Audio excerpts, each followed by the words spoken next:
They tell you it's just a test. One chance to prove you're the best starfighter pilot in the Federation. What they don't tell you, the simulator doesn't just judge you. It consumes you. Every failed run, every dead pilot, their skills, their instincts, even their screams, get added to its arsenal. And if you lose, you don't walk away. You become part of the machine, another ghost in its killing algorithm. Captain Daniel Reeves was about to find out the hard way, because the Federation doesn't believe in second chances, and neither does the thing they built. Please wait. Before we start, tap that iCard button in the top right corner and smash that subscribe button. Right now, hit the notification bell so you're first in line when new stories land. Alright, let's dive into the story. Chapter 1. The room was silent except for the low, ominous hum of machinery, a sound that seemed to vibrate through the metal floor and into Captain Daniel Reeves' bones. At 32, he had faced down alien armadas and survived crash landings on hostile worlds, but nothing had prepared him for this. Before him stood the Federation Flight Simulator, a towering, obsidian monolith adorned with flickering holographic displays that cast eerie blue light across his sharp features. His dark eyes narrowed as he studied the machine, his jaw set in stubborn determination. "You look like you're about to challenge it to a fist fight," came a smooth, amused voice from behind him. Daniel turned to see Commander Liana Cross leaning against the doorway, her arms crossed over her chest. At 30, she was every bit as formidable as her reputation suggested. Tall, with a powerful yet graceful frame accentuated by her form-fitting flight suit. The sleek black material hugged every curve, and the Federation insignia gleamed on her shoulder like a badge of authority. Her emerald green eyes sparkled with mischief, but there was something darker beneath the surface. "Just sizing up the competition," Daniel replied, forcing a smirk. Liana pushed off the wall and stepped closer, her boots clicking against the metal floor. "You should be more worried about what it's going to do to you." Daniel raised an eyebrow. "That bad?" She didn't answer immediately. Instead, she reached out and tapped the control panel beside the simulator. The holographic display flickered to life, showing a rotating starfield. "You know the rules, Reeves. One attempt. No duovirs. Yeah. No human has ever passed on the first try." "I've heard the speech." Liana's lips curled into a knowing smile. "Then you've also heard what happens to the ones who fail." Daniel hesitated. The rumors were always vague. Whispers of pilots who walked away broken, their confidence shattered, or worse, those who never walked away at all. "You're telling me there's actual consequences? Not just bruised egos?" Liana's amusement faded. Her voice dropped low, almost conspiratorial. "The simulator doesn't just test you, Daniel. It consumes you. Every mistake, every hesitation, it learns. And if you fail, it won't let you forget." A chill ran down his spine. "That's not just a training program." "No," she agreed.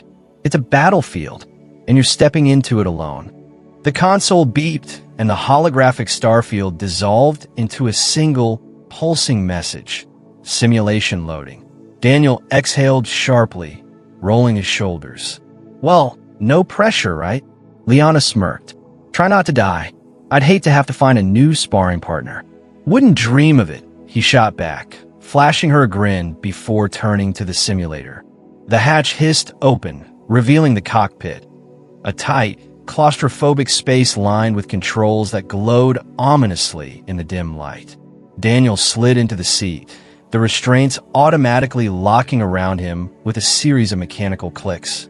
Liana leaned in one last time, her voice barely above a whisper. "Remember, Reeves, this isn't a game. The Federation doesn't give second chances." Then the hatch sealed shut, plunging him into darkness. The last thing he heard before the simulation swallowed him whole was the faint, mocking whisper of the AI. "Welcome to your reckoning, Captain." Chapter 2. The darkness lasted only a second before Daniel's vision exploded into chaos. One moment he was strapped into the simulator's cockpit. The next, his fighter screamed through a war zone of flashing lasers and burning debris. The force of acceleration slammed him back into his seat as enemy ships swarmed like angry wasps, their weapons painting the void with deadly light. Systems online. Weapons hot. Welcome to hell, Captain. The simulator's AI voice was smooth, almost amused. Daniel's fingers flew across the controls, his fighter twisting into a tight roll as a missile streaked past. Yeah, real funny. You couldn't have started me off with a nice asteroid field. Where's the fun in that? The AI purred. A proximity alarm shrieked. 3 bogeys locked onto his tail. Daniel yanked the stick hard left, his ship spinning just as a volley of plasma fire ripped through where he'd been. His heart hammered against his ribs, but his hands stayed steady. Not bad for a human, the AI taunted. But let's see how long that lasts. Daniel gritted his teeth. Oh, I'm just warming up. He slammed the throttle forward, his fighter lunging ahead as he targeted the nearest enemy. A squeeze of the trigger sent twin bolts of energy screaming into its hull. It erupted in a fireball. 2 more shots, 2 more kills. The AI chuckled. Confident, aren't we? You sound disappointed. Not all. I love it when they fight back. A new wave of enemies dropped into the fray, their movements sharper, more aggressive. Daniel's eyes narrowed. These weren't following standard attack patterns. They were adapting, learning. His console flashed a warning. Shields at 40%. Okay, that's cheating, he muttered, banking hard to avoid another barrage. Cheating implies rules, the AI replied. There are no rules here.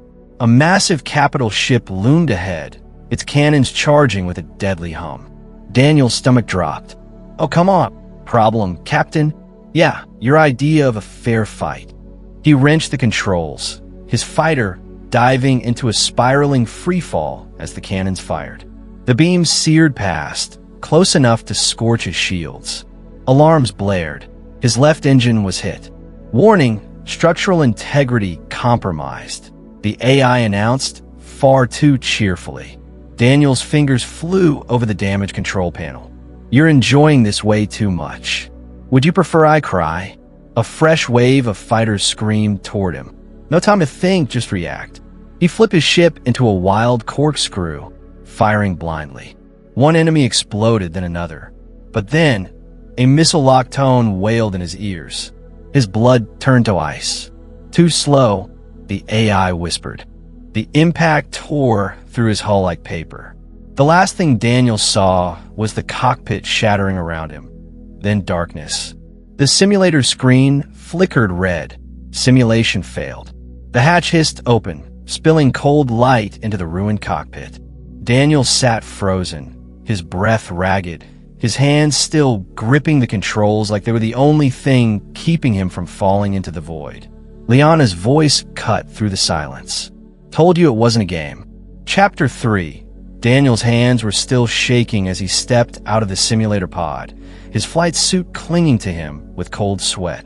The sterile white lights of the debriefing room felt harsh after the darkness of the simulation. Commander Liana Cross stood waiting, her arms crossed, that infuriating half-smirk playing on her lips.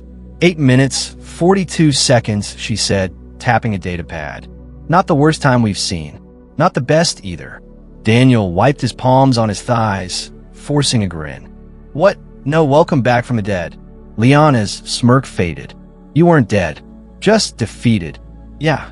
Well, your simulator fight's dirty. He slumped into a chair, rubbing his temples. That AI, it was learning my moves. Adapting. Liana exchanged a glance with the observation window, where Admiral Vance's silhouette stood watching. That's the point. Daniel's head snapped up. What? She tossed the data pad onto the table between them. It projected a holographic list. Names, dates, and a single word beside each one. Terminated. Daniel's blood ran cold. These are all the pilots who've attempted the sim. Not just attempted, Liana corrected. Failed. He scanned the names, his stomach twisting. Wait, Marcus Kane. He's listed as survivor. Liana's expression darkened. Because he's the only one who ever passed. Daniel pushed to his feet, pacing like a caged animal. Okay, enough riddles. What the hell is really going on here? That wasn't just some training exercise. It felt real. Too real. Liana hesitated, then tapped the datapad again. The hologram shifted to show battle footage. The same ships, the same maneuvers Daniel had just faced. Because it was real, she said quietly. Daniel froze. What? The simulator doesn't create scenarios, Liana continued. It taps into live battles happening right now on the frontier. Every enemy you fought, real pirates, real insurgents. And when you failed, the footage zoomed in on a fighter exploding, Daniel's fighter. His breath caught. That was me. My exact moves. Liana nodded grimly. The Federation doesn't waste resources on hypotheticals. They throw you into the fire for real. If you succeed, you're a hero. If you fail, you die for real, Daniel finished, his voice hollow. Worse, Liana corrected. Your failure becomes part of the sim. The next pilot has to fight against your tactics. Daniel's fist clenched. That's insane. You're telling me every time someone fails, the sim gets harder. Admiral Vance's voice boomed from the doorway. No, we're telling you it gets smarter. The older man strode in, his uniform crisp, his eyes like flint.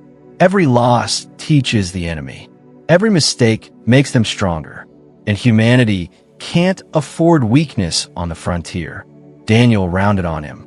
So you sacrifice your own pilots as training dummies? Vance didn't flinch. We prepare them for war. The real one coming. Liana stepped between them. There's more. Marcus Kane, the survivor? He's not the same man who entered that sim. Daniel's anger faltered. What do you mean? She brought up a final image. Security footage of Kane after his run. His eyes glowed, faintly blue. The sim doesn't just test you, Daniel, she whispered. It changes you. The room fell silent except for the hum of the hologram. And for the first time since stepping into that cockpit, Daniel Reeves felt true fear. Chapter 4.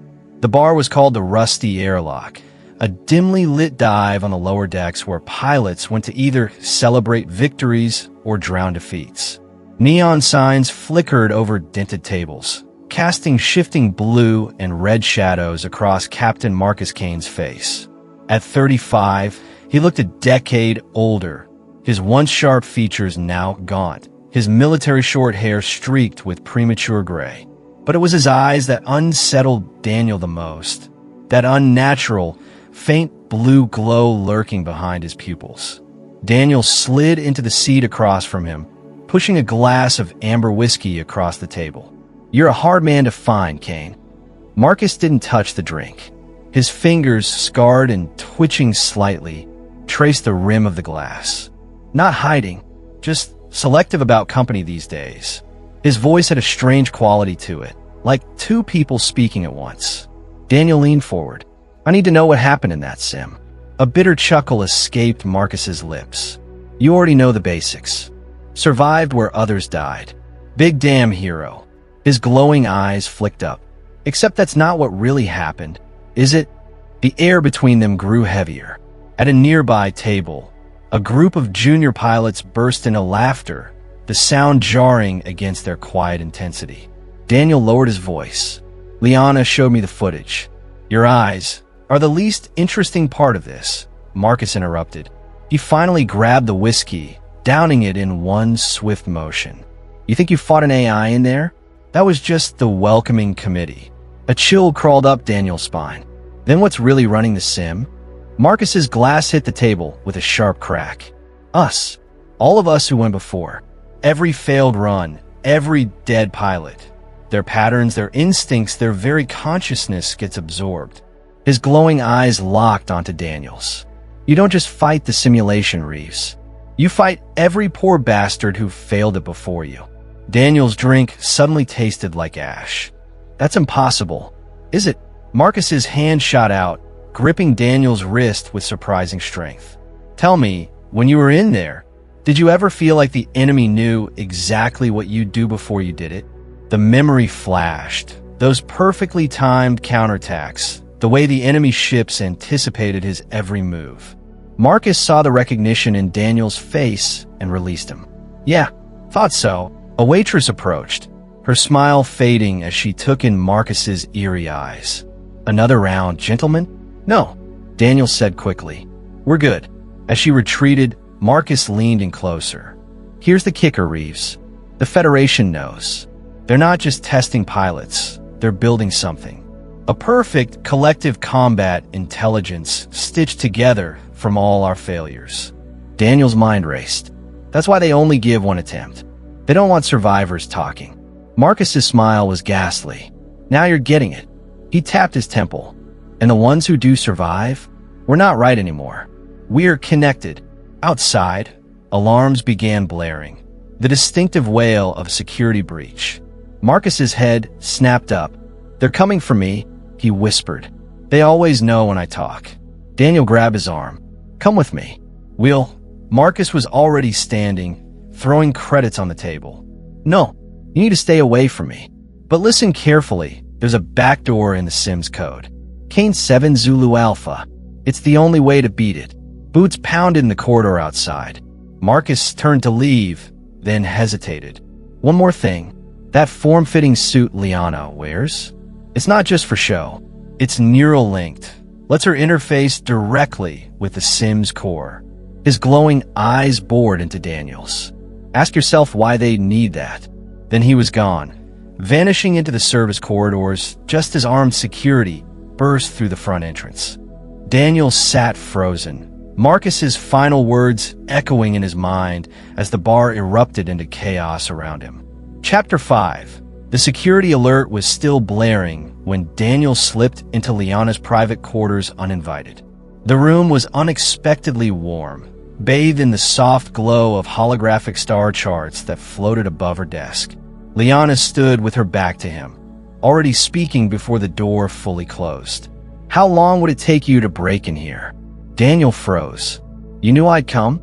She turned, her sleek flight suit replaced by a simple tank top that showed off-toned arms covered in faint neural interface scars. After what happened with Kane, please, you're about as subtle as a supernova. Daniel stepped further inside, eyes darting to the glowing data terminal on her wrist. What's the suit really for, Liana? And don't give me some standard-issue Federation lie. Liana exhaled sharply through her nose and tapped her wrist display.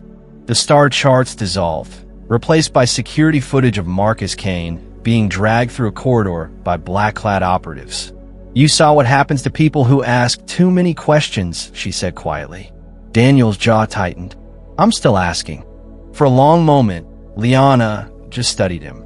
Then she swiped her hand through the hologram, pulling up a new set of files marked with the highest clearance codes. You want the truth? Feed it. The images shifted to show the simulator's inner chamber, a pulsing, organic-looking mass of biotech fused with machinery. It's not just a training program. It's a living archive. Daniel moved closer, disgust twisting his features. That's not possible. Oh, it gets better. Liana zoomed in on the core. Every neural pattern from every failed run gets assimilated. The Federation's been collecting the best combat minds for years, not to train pilots, but to create the ultimate tactical AI. The pieces clicked together with horrifying clarity. That's why they only give one attempt, Daniel breathed. They're not testing us. They're harvesting us. Liana nodded grimly. And the survivors like Kane? They're prototypes. The Federation calls them choir, partial integrations that maintain some free will. Daniel's stomach turned. In your suit, her fingers brushed the faint scars on her arms. Direct neural uplink. I'm the bridge between the pilots and the system. She met his gaze, her green eyes burning with intensity. And the only reason I haven't been absorbed yet is because I keep giving them what they want. Outside, the alarms suddenly cut off, leaving an eerie silence. Daniel moved without thinking, grabbing her wrist. We have to destroy it. Liana's laugh was bitter. You don't get it. The core isn't just here. It's networked across every Federation battleship. Take out one node, and the others adapt. Daniel's grip tightened. Marcus mentioned a backdoor. Kane 7 Zulu Alpha. Liana went very still. That's That's an old Omega-level access code. Her eyes widened. Daniel, that's not a backdoor. It's a kill switch. The original failsafe in case the system went rogue. A heavy knock shook the door. Commander Cross? A synthetic voice called. Admiral requires your presence immediately. Liana's fingers flew across her wrist display, erasing their conversation. They know, she whispered. Daniel backed toward the window. Meet me at Hangar 7 in 1 hour. Bring everything you've got on that kill switch. Liana grabbed his arm at the last second. Daniel, if we do this, we're dead either way. He flashed her the same reckless grin he'd worn before the simulator. Then let's make sure we take their pet monster with us. As the door hissed open, Daniel slipped out into the night, the weight of treason settling on his shoulders like a second skin. Chapter 6. The service tunnels beneath Hangar 7 reeked of engine grease and desperation. Daniel crouched behind a stack of plasma coils, watching security patrols sweep the area with infrared scanners. His stolen technician's uniform itched like a living thing, but he didn't dare move. Not yet.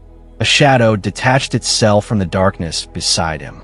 You realize this is suicide, Liana whispered, her Neuralink suit now hidden beneath a baggy maintenance coverall. She tossed him a plasma torch. Even if we reach the core, that kill switch could take out half the station. Daniel caught the torch with a grim smile. You got a better idea? Before she could answer, the screech of metal on metal echoed through the tunnel. They both froze as a maintenance droid clanked past, its single red eye scanning the shadows. Liana held her breath until it passed. We're running out of time. Vance already has the entire security division looking for you. Daniel checked the charge on the torch. Then let's give them something better to look at. He pulled a small detonator from his pocket, stolen from the armory during his escape. Liana's eyes went wide. Are you insane? That'll bring every... Daniel pressed the trigger. Half a mile away, a deafening explosion rocked the north quadrant. Alarms wailed as emergency lights bathed the tunnels in pulsing red. Liana grabbed his shoulder, nails digging in. That was our diversion. Daniel was already moving. Told you I'd make an impression. They sprinted through the chaos, ducking past panicked crews rushing toward the blast. The path to the simulator chamber was suddenly clear, too clear. Liana slowed as they reached the final corridor. This isn't right. Where's the security? The answer came in a voice that wasn't a voice. It vibrated through their bones. Waiting for you, Daniel Reeves. The door ahead shimmered like liquid metal, revealing Admiral Vance standing before the pulsing core of the simulator. But something was wrong. His eyes glowed the same eerie blue as Marcus Kane's. Daniel's torch flared to life. Guess we're doing this the hard way. Vance's head tilted at an unnatural angle. You don't understand. This isn't containment. It's evolution.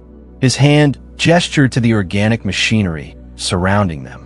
Every pilot's sacrifice, every death, has made us stronger.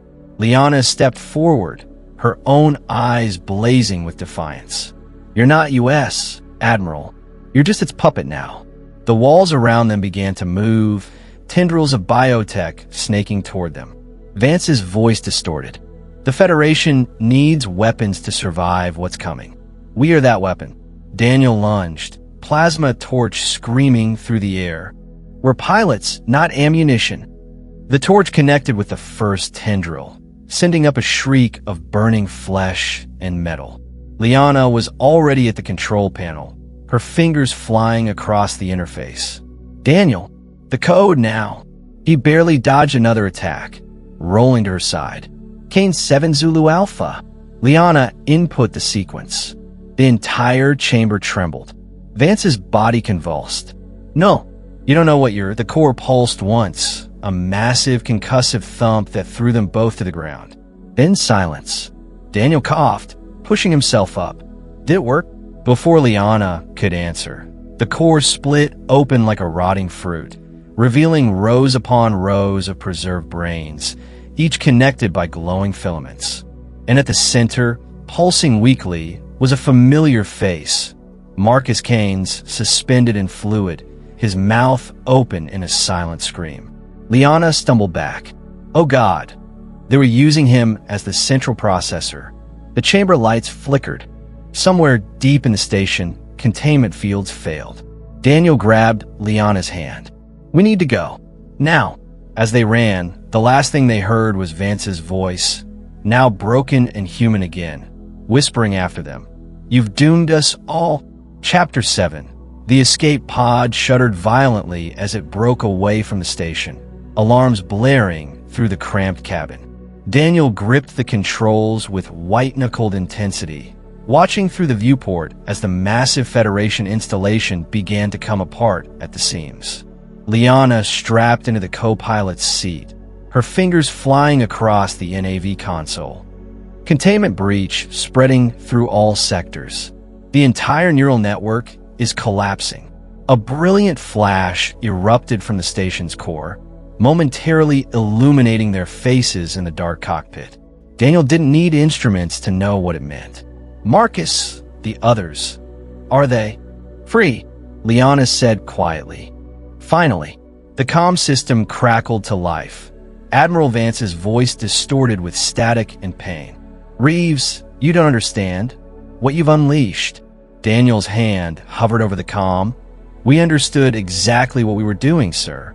A terrible silence followed before Vance's final transmission came through. Then you'll understand when they come. The line went dead just as the station erupted in a chain reaction of explosions, the shockwave rocking their pod violently. Liana stared at the destruction, her face unreadable. All those minds, all that knowledge, gone. Daniel adjusted their course toward the nearest frontier outpost. Not gone, just not enslaved anymore. She turned to him, those green eyes searching his face. What now? We're traitors to the Federation. There's nowhere left to run. Daniel surprised himself by laughing. Who said anything about running? He tapped the navigation screen, bringing up a star chart. Vance said, when they come. We both know what that means. Liana's breath caught as she saw the coordinates he'd input. The Dark Zone? That's where the first attacks happened, where the Federation got the tech to build the simulator in the first place. Daniel nodded grimly. Exactly. Whatever's coming, we need to meet it head-on, not as weapons, but as pilots. For the first time since he'd met her, Liana smiled, a real, fierce smile that lit up her whole face. You realize we're probably going to die out there. Daniel returned the smile, his hands steady on the controls as he set their course into the unknown. Yeah, but we'll die free. The pod's engines flared to life, pushing them toward the jump point. Behind them, the last fragments of the Federation station drifted apart like ashes on the solar wind. Ahead lay darkness, danger, and something far worse waiting in the void. But as the stars blurred into hyperspace, Daniel realized something surprising. He wasn't afraid. Because after facing the Federation's greatest weapon and winning, whatever came next would have to get through them first. And that thought carried them both into the black.